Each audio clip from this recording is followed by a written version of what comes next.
अस्सलामुअलैकुम दोस्तों, क़यामत की निशानियाँ जो कि नबी पाक सल्लल्लाहु अलैहि वसल्लम का फरमान है। अगर आप जानना चाहते हैं कि नबी पाक ने क्या निशानियाँ बताई हैं क़यामत से पहले की, क़यामत आने से पहले क्या क्या होगा, उनमें से कुछ बातें मैं आपके सामने पेश करूंगी। और आपसे मैं रिक्वेस्ट कर रही हूँ कि आप मेरे चैनल को, अभी नए हैं तो आप मेरे चैनल को सब्सक्राइब करके मेरी वीडियोज़ को लाइक शेयर एंड कमेंट्स करें। दोस्तों, अगर आप जानना चाहते हैं कि नबी पाक ने क़यामत की निशानियाँ क्या बताई हैं तो बने रहें लास्ट तक मेरे साथ इस वीडियो में, जो कि इंशाल्लाह आपको पसंद आएगा।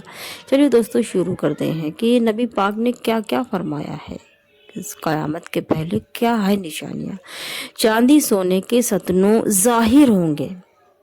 हज़रत अबू हुरैरा रज़ियल्लाहु ताला अन्हु से रवायत है कि नबी पाक सल्लल्लाहु अलैहि वसल्लम ने फरमाया, आप इरशाद फरमाते हैं कि ज़मीन अपने अंदर से सतनों की तरह सोने चांदी के लंबे लंबे टुकड़े उगल देगी।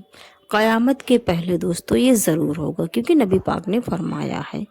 और जिसकी वजह से जब ज़मीन सोने चांदी के लंबे लंबे टुकड़े उगल देगी, उसकी वजह से माल बेकीमती हो जाएगा, यानी कि माल बेकीमत हो जाएगा। और कातिल कहेगा कि अफसोस, इस बेकीमती चीज़ की वजह से मैंने किसी की जान ली। और माल की वजह से कतह रहमी, यानी कि माल की वजह से लोगों को परेशान करने वाला ये कहेगा कि अफसोस, इसकी वजह से मैंने कतह रहमी की। और चोर कहेगा कि अफसोस, इसकी वजह से मेरा हाथ काटा गया। ये कहकर उसे वो लोग छोड़ देंगे और उसमें से कुछ भी नहीं लेंगे। दोस्तों, सोचिए कि क़यामत के पहले ज़मीन जब सोने चांदी के लंबे लंबे टुकड़े उगलेगी, उसकी वजह से माल बेकीमती हो जाएगा, जिसकी वजह से सभी अफसोस करेंगे। कातिल अफसोस करेगा, चोर अफसोस करेगा, और लोगों को परेशान करने वाला अफसोस करेगा कि मैंने इस बेकीमती चीज़ की वजह से लोगों को परेशान किया और गुनाह किया।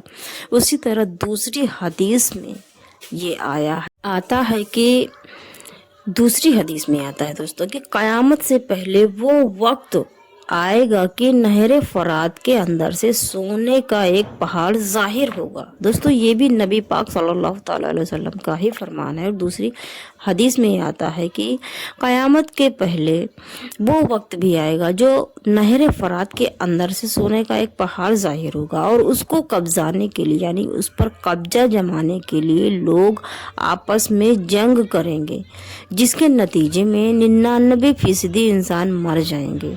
यानी जब लोग जंग आपस में करेंगे तो 99% लोग मर जाएंगे, जिनमें से जो जंग करेंगे, जो लड़ेंगे आपस में, जिनमें से हर एक का यही गुमान होगा, हर एक की सोच यही होगी कि शायद मैं ही बच जाऊं, और बच जाऊंगा तो ये सब मेरा ही होगा। यही उसकी सोच होगी दोस्तों।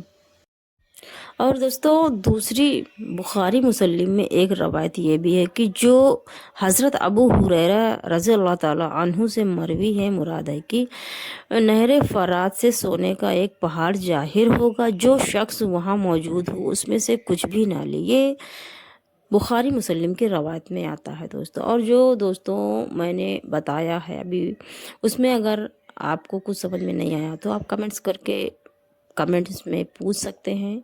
और आप से मैंने अभी जो बताया उसमें अगर आपको कुछ गलत लगा हो तो मैं माजरत चाहूँगी। और आपसे मेरी रिक्वेस्ट है कि प्लीज़ आप मेरे चैनल को सब्सक्राइब करके मेरी वीडियोज़ को लाइक शेयर एंड कमेंट्स करें। दोस्तों, अल्लाह हाफिज़, मिलते हैं नेक्स्ट वीडियो में।